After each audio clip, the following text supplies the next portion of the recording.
Well, hello again. Welcome, everyone. This is Ted Schmidt, Action Coach Northwest.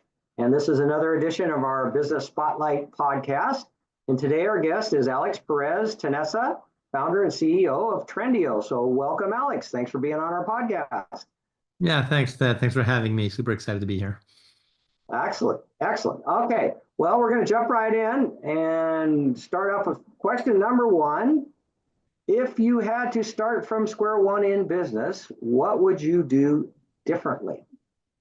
Well, thanks for going right into the thick of the subject here. Appreciate it. So, listen, I think the answer in my case is I would obsess about break even faster. I would obsess about break even. We are a venture-backed business, and that actually allows you some flexibility in terms of investment, which is Mhm. great. But the reality is, I've come to appreciate that if you're able to break even faster, it gives you a lot of flexibility. So just taking a step back, what I mean by that is, it's easy to think, of course, you want to make a profit, right? That's what you were in business for. But in our case, the value is created by building something big. So you may say, you know what, break even is secondary. It is not for us. What I've learned is, you want if you obsess about break even, a number of th things will fall into place, including the way you'll think about how you orchestrate and design your business to be a break-even business soon enough. And that's not gonna, from my point of view, doesn't mean that you sacrifice the objective of growth. I think what it means is you give yourself the flexibility to raise on your own terms. When you're in break even, if there's tariffs that come in, imagine suddenly in a Right. dramatic way, and it's not the best time to raise, you can just wait. You can write it out and raise later. So the peace of mind, flexibility, and time that break even gives you is great.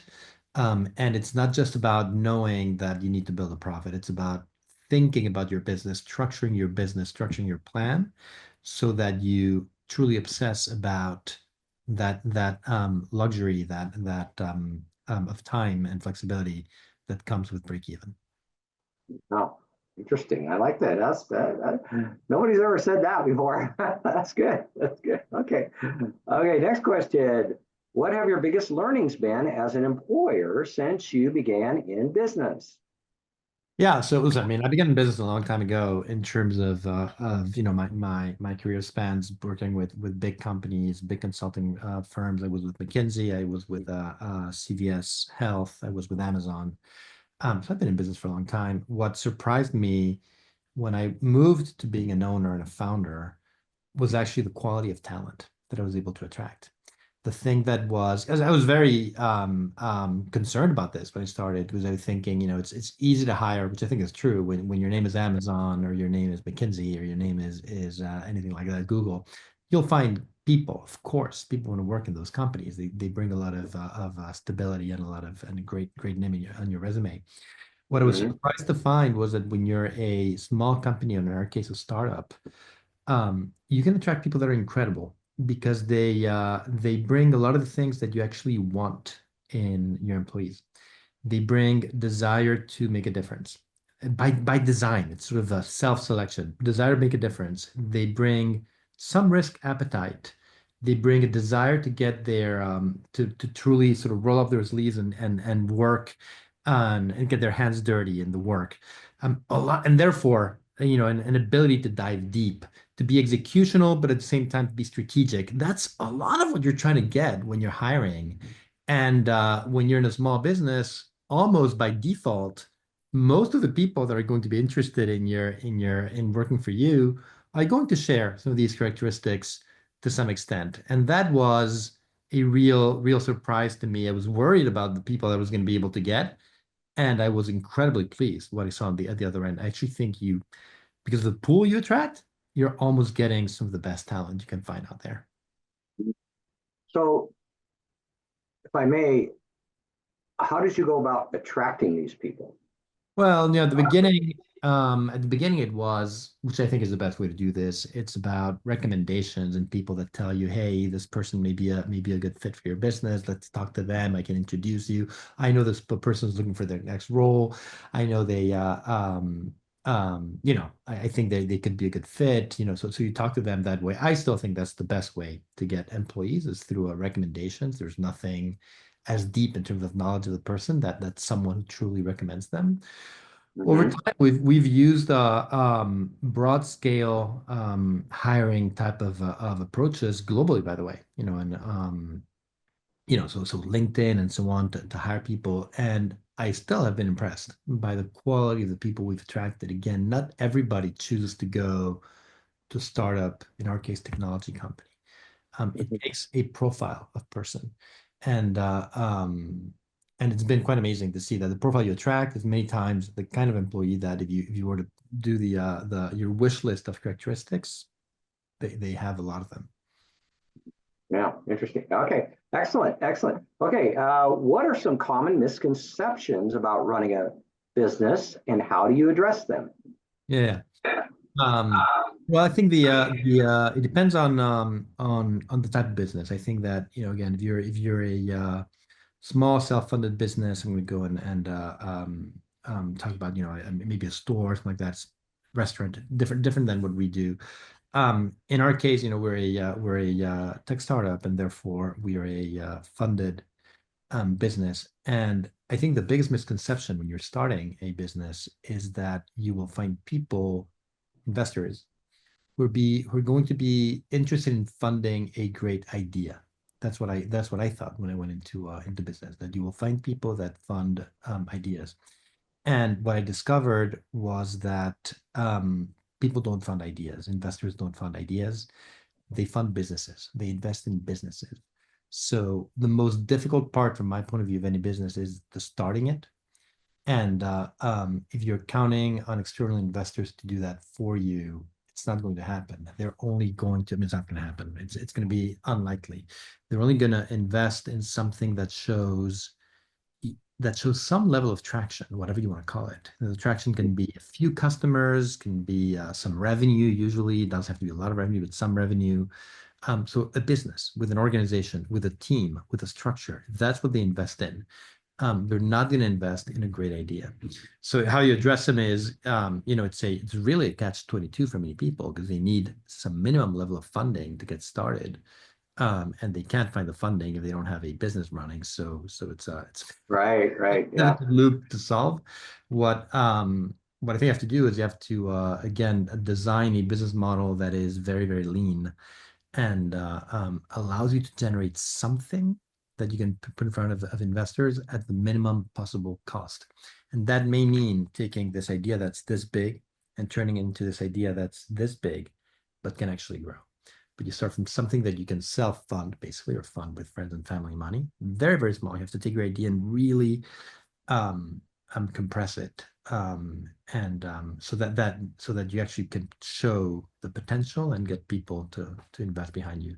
There is a, if I may, I came from Amazon. I think I mentioned that. There's a leadership principle at Amazon that I never quite understood. So of all the leadership principles at Amazon, there's one that I never quite understood, which was invent and simplify, which was one that, like all these Mm, principles Jeff Bezos had come up with. And I always wondered what he meant, because when you're at the size of Amazon, honestly, simplifying is not necessarily the case, not what you need. You can actually complexify. You have the power to harness complexity.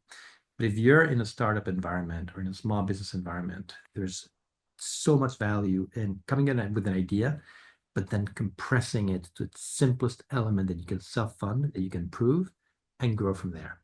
And it was not until I became a founder that I think I fully appreciated the relevance of that principle. wow, I like that. I might steal that. That's Yeah. good. That's good. Okay. So what do you attribute your growth to? Yeah, in our case, it's very basic. I mean, our growth is driven by the impact we're able to deliver for our clients. So just to give you a sense for what we do at Trendio, we are a technology-enabled, technology-driven company. What we do is we've developed both technology solutions and expertise to help brands grow on video shopping channels like TikTok Shop, like YouTube Shopping. These things are growing like crazy. They're going to be about $5 trillion in 5 years. of which 1 trillion in the US. They're growing 26% year over year. So you just can imagine the magnitude of value creation that's there. But it requires tools to manage because it's a complex environment. You need to manage many affiliates and so on. But any brand, from the smallest ones to the big ones, can take advantage of it if they have the tools, if they have the support. That's what we've built. We've built a set of solutions combining AI, technology, automation, and frankly, human expertise in just our team to help brands grow in this channel. And it works really well. If you do it the way we do it, it works really well. So we deliver a lot of impact for our clients. We create, 6 and 7 figure businesses for them on these platforms. And therefore they like it. And we do it at a low cost. And I think that's what's driving the growth. Ultimately, if you deliver a lot of value, great ROI for clients, ultimately they'll come back and they'll stay and they'll come back and they'll recommend you and you'll see growth. Yeah, yeah, that would probably, the ROI, that's what your investors are looking for, That's and then yeah. the ROI, and so that's what Yeah. your customers are looking for, Yeah, same sure. thing, Yeah, right? Yeah, exactly. yeah, Yeah. excellent, excellent, love that. Okay, how do you balance your personal life with the demands of running a business? So Ted, this is not. I'm not in a great position to give advice about this. This is Okay, one of the things I've done worst in my life. Although I'll say I have a very happy family and very fulfilling family life. I think I found an incredible partner in my wife, and she's been incredibly supportive to me throughout my career, not only as a founder but even before that. And I never, ever did what people recommend, which is people recommend that you draw a strict line between your business life and your personal life. And I never did that. And in my business life sort of spills into my personal life every single day, all the time. I'm on all day long, 24 hours a day.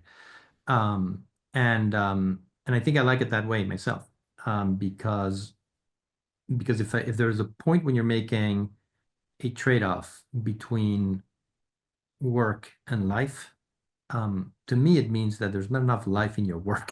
You need to change jobs. well, that's a good way to put it, yeah, You yeah, need to change jobs because you're not liking what you're doing. It's not something that you can be passionate about. It doesn't feel like the way you want to spending your life if you're making trade-offs between work and life. Work should not be against life. It should be part of life in a very rewarding way. With that being said, there are things in your personal life that where that need to be we need to draw a line. And I'll give you um, a silly example, but to me, supporting my children whenever they need help with homework, with anything in their lives, just being there whenever they need me, that takes precedence. That's a priority. So there's a few things like that where I say, no matter what, the moment my daughter comes to me and asks for my advice, everything else is dropped and I focus on her. So there are a few things like that that I do, but for the most part, I'm on all the time. yeah, yeah. Well, being an entrepreneur it's not really a job, it's a lifestyle, It's a lifestyle, exactly. That's a yeah, difference. That's a yeah, difference. But yeah, I think yeah, everyone should have a job that is their lifestyle. And if it's not, then again, then maybe they should consider a different job. yeah. I love that. Not enough life in your work. I love that. I'm taking notes here, so I feel that one too. Okay. With good bumper stickers here. Yeah, yeah, yeah. There you go. There you go. All right. Boy, we're sailing along. Only 3 questions left, believe it or not. Okay. So what qualities do you look for in employees, and how do you foster a positive and productive work environment?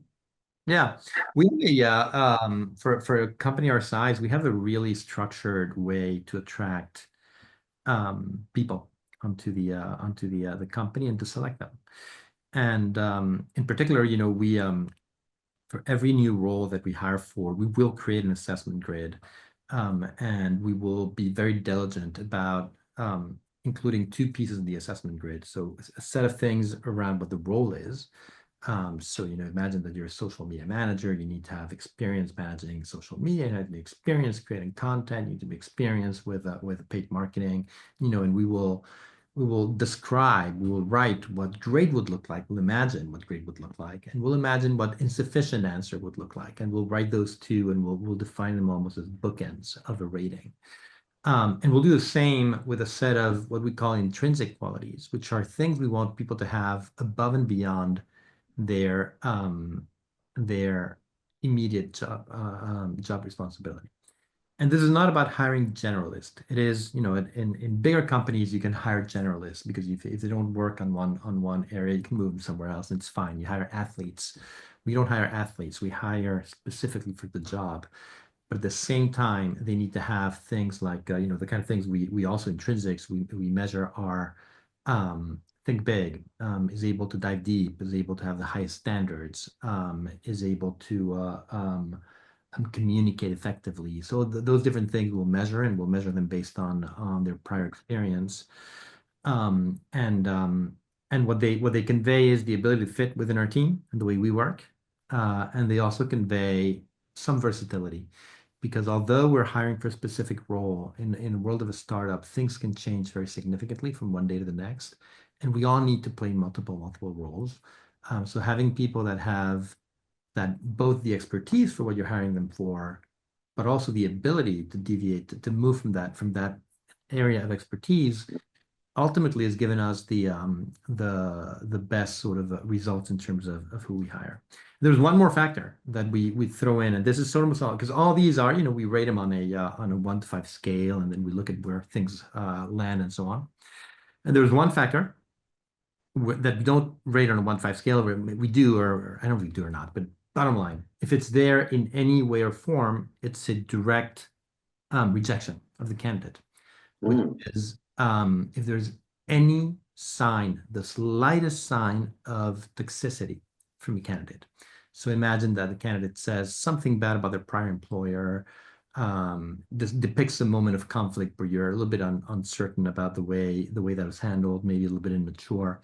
People are putting their best foot forward in an interview. If those things pop, it's a very immediate red flag. And I implemented this as a condition into all of our hiring, because if you bring one toxic individual into your team, one, Yeah. the cost is enormous for the entire organization. You can, however good they may be, by the way, they may be very competent, very analytical, very productive. You may love them for many reasons, but if they're toxic to the organization, the cost is just too high. And I've had a couple of those employees in the past. So we filter very, very closely for signs of toxicity, and rejecting one that has the slightest sign out of an abundance of caution. Wow. Wow. And then and then your question, some question in terms of the how we maintain the productive work environment, and positive and productive work environment. Right. Once you have the right people, that usually is very easy. Because you have a community of people that like each other, and when people are nice, usually it's a productive and good work environment, and people that are competent, people that are productive. We also make sure that people know that their leaders are there to support them in their role. Obviously, they work for us. They're there to deliver value for the company, but our role is to help them be able to do that. So through the direction, through removing barriers, through listening, trusting them, giving them a lot of responsibility, giving them something of a mission to look forward to that they can identify with, I found is plenty in terms of creating a good work environment and people that are motivated. Do you how do you approach delegating authority? Yeah. I think that I've thought about this a lot for a couple of reasons. One is because it's a critical question. Second one is because it goes against every one of my every bone in my body. I am a hands-on type of person. Yeah. And I think that if I asked previous employers and employees and so on, what's an area of improvement for Alex, they would probably say, hey, Alex, I mean, if you could just micromanage a little bit less, it would be wonderful. So I've thought about this a lot, obviously, and the reality is, and there are a couple of things. One is I think there's a difference between micromanaging and paying attention to details that matter. When you micromanage every last thing you did yesterday, that's unhelpful because it stops people. When you go deep into pricing, that's not unhelpful. Pricing multiplies on your P&L. Whether you put plus 10% or minus 10% in your pricing will have a proportional impact on your top line. You Oh, better yeah. go deep. You better go deep Huge. on pricing. This is not something you can delegate. It's too big. Right. No matter if it's analytical, it's too deep, delegate. So that's one consideration. And second one is ultimately what I find is, you hire people when you do things right. If you think about an efficient organization, you hire people because you don't have time, not for the pleasure of it. It's because you don't have time to do these things. That's the Right. reason you hire people. So you're delegating so that you have more leverage and you can use your time to do more things. Um, so ultimately, I believe that we do this with a little bit of visibility, but ultimately, delegating authority is a necessity that comes out of growth and comes out of bandwidth. And if you find that you're not delegating enough and you're micromanaging, there's a chance that you have too many people on your team because you just do it yourself. So, Mm. and I'm not saying it's a definitive sign, but it's a bit of a flag that, if you find that you can do the work that some other people are doing, maybe it's okay that you do it. Just don't pay for the cost of having someone do Right. it for you. Wow. Interesting. All right. That's good. Good. I like that. Okay. What question should I be asking you that I haven't? Um, no, I think I think you've asked the great questions. I think one of the questions you could have asked. We've talked about what we do, as a company, how we help clients, how this may be relevant to your listeners. I think if any of your listeners are in the consumer business of any kind, thinking about these new channels is a real opportunity. And whether they've thought about them or thinking about them, more than happy, they can find me they can find us on Trendio.ai. um, Happy to talk to them about this space, regardless of whether they may need support from Trendy or not. But at least inform them this is a moment that's happening, and if you're not catching this wave, you're going to be behind. I think the other right question is when is the right time in life to launch a business? Hmm. And in the spirit of what you do in your podcast here, my point of view on that one is that if I were to do it all over again, I would start 20 years earlier. And it's not because of just having more time. It's because the learning value relative to the opportunity cost is a much better deal at that part of your life. It's a much better moment. What people don't fully appreciate, I think that people don't go into launching a new business by fear of the risk involved in running a business. It feels risky. And what I think they don't fully appreciate is that it's one of the least risky things you can do early in your life. Because the worst case scenario is it doesn't work. Nothing happened. You maybe lost a little bit of money from friends and family, which you'll give it back to them sometime later in your life. It's going to be fine. But it's one of the lowest risk, highest learning type of combinations that you can find in your life. And the earlier you do it, the lower the risk for you. It's almost insignificant. So from that point of view, I think that would be that'd be my general advice to founders is if you ever think you're going to do this, just do it. You will not regret it. And the sooner you do it, the lower your regret. Ah, interesting. Interesting perspective there. I like that. The younger, the lower the risk. Yeah. Yeah. True. True. Okay. All right. Well, believe it or not, we're on the last question. If you can believe it, sailing through here. Where do you see yourself in 5 years? And any words of advice for other business owners who are looking to grow their business? Listen, in our case, man, I'll be at Trendio. We'll be growing. My goal is that we will be serving clients across multiple platforms. So right now we do TikTok Shop. We will do TikTok Shop, and we'll do YouTube Shopping, and we'll do Instagram Shopping, and we'll do Amazon and so on. We'll be supporting them across all their range of video shopping needs. My vision is that we will be global. So right now in the US, but pretty quickly, I think we'll be able to expand into Europe and Latin America, which will be a terrific way to bring this technology to more people around the world. And that's where I see ourselves. That's where I see this going. I think in terms of advice for people growing their business, I've come to appreciate that I probably spent over the past a few years building Trendio a bit too much time thinking about the mechanics of funding and building FOMO and the appearance of numbers and how they look in the trend. I think I do believe that 99% of the focus has to be on just building a great business, or also as Jeff Bezos used to put at Amazon, a business that we can love, right? Let's build a business we can love. I think that's ultimately the goal. Once you have that, I do, and if you're in particular if you're able to reach break even reasonably quickly, then I think everything else will sort itself out. But it's you have to have that business that you can love and break even, and then you have, I think, a very promising path ahead of you. Yeah, love that. Build a great business. One of our mottos is, you need to work on your business, not just in it.